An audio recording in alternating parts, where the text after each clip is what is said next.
কোটা সংস্কারের দাবি আদায়ে শাহবাগ থেকে ফার্মগেট পর্যন্ত সড়ক অবরোধ করেছেন শিক্ষার্থীরা। আমাদের সহকর্মী ফয়সাল মাহমুদ এই মুহূর্তে ফার্মগেট এলাকায় আছেন। শুনতে পাচ্ছেন নিশ্চয়ই ফয়সাল, আন্দোলনকারীরা তো এখনো সড়কে অবস্থান করছে এবং সড়ক অবরোধ করে রেখেছে, যেমনটি এখান থেকে দেখে মনে হচ্ছে। আপনি নিশ্চয়ই কথা বলছেন বা বলেছেন এর আগে শিক্ষার্থীদের সাথে, কি বলছেন তারা জানাবেন।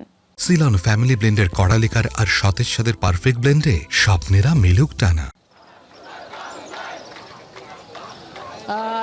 শিক্ষার্থীদের সাথে এর আগেও কথা বলেছি, যেমনটি জানেন যে বিকেল 4টা থেকেই রাজধানীর গুরুত্বপূর্ণ পয়েন্ট ফার্মগেট পুরো এলাকাটি অবরুদ্ধ করে রেখেছে কোটা বিরোধী শিক্ষার্থীরা, আন্দোলনকারীরা।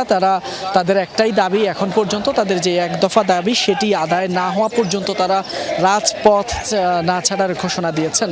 আমরা এখানে আসার পর দেখছি এবং তাদের সাথে বেশ কয়েকবারও কথা বলেছি, তারা বলছেন যে না, সরকার থেকে এখনো পর্যন্ত তাদেরকে কোনো সেভাবে আশ্বস্ত করা হয়নি। আপনি যেহেতু জানেন যে গত এক সপ্তাহ ধরে তারা যে কোটা পদ্ধতি রয়েছে সেটি সংস্কারের দাবিতে গত এক সপ্তাহ ধরে আন্দোলন করছেন, যেটি আজ ঢাকা কেন্দ্রীয় লাইব্রেরি থেকে বিকেল 3টায় বের হয়েছে। সেটি কিন্তু শাহবাগ কারওয়ান বাজার হয়ে ক্রমান্বয়ে তারা রাজধানীর গুরুত্বপূর্ণ পয়েন্ট ফার্ম গেটে এসেছেন এবং সেই ফার্ম গেটের যে পুরো চারপাশের যে সড়কগুলো রয়েছে সবগুলোই কিন্তু বন্ধ করে দিয়েছেন এবং তারা তাদের আন্দোলনের পক্ষে বেশ স্লোগান এই সরব বলা যায়।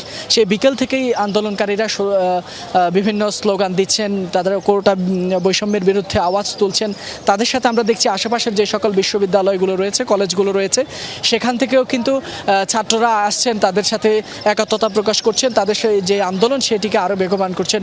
আমরা দেখতে পাচ্ছি যে শুধু সড়কেরও যে সকল সড়কগুলো রয়েছে ফার্মগেটের এই মোড়ে বিভিন্ন লিঙ্ক আপ সেগুলোই কিন্তু এর মধ্যে তারা বন্ধ করে দিয়েছেন। তবে আরেকটি বিষয় জানিয়ে রাখি যে এলিভেটেড এক্সপ্রেসওয়ের যে ফার্মগেট অংশে যে ডাউন ট্র্যামটি রয়েছে, অর্থাৎ যে অংশটি ফার্মগেটে এসে নামে সেই অংশের কিন্তু ফার্মগেটের সেই র্যাম্পটি কিন্তু এর মধ্যে বন্ধ করে দিয়েছে আন্দোলনকারীরা। তবে আরেকটি বিষয় জানিয়ে রাখি যে এখন পর্যন্ত এই অবরোধের কারণে বেশ ভোগান্তিতে পড়েছেন সাধারণ মানুষ। আমরা দেখছি যে বিকেল থেকেই তারা কিন্তু পায়ে হেঁটে অনেকেই গন্তব্যে যাওয়ার চেষ্টা করছেন, যেহেতু জানেন যে গাড়ি চলাচল পুরোটাই বন্ধ রয়েছে শাহবাগ থেকে শুরু করে মহাখালী, মোহাম্মদপুর পুরো এলাকায়, যার কারণে অনেকেই কিছুটা ভোগান্তিতে পড়েছেন। তবে আমরা দেখছি যে অ্যাম্বুলেন্স এবং জরুরি যে সকল সেবার পরিবহন রয়েছে তাদেরকে কিন্তু ধন্যবাদ, আপনি বিস্তারিত করে জানাচ্ছিলেন ফয়সাল।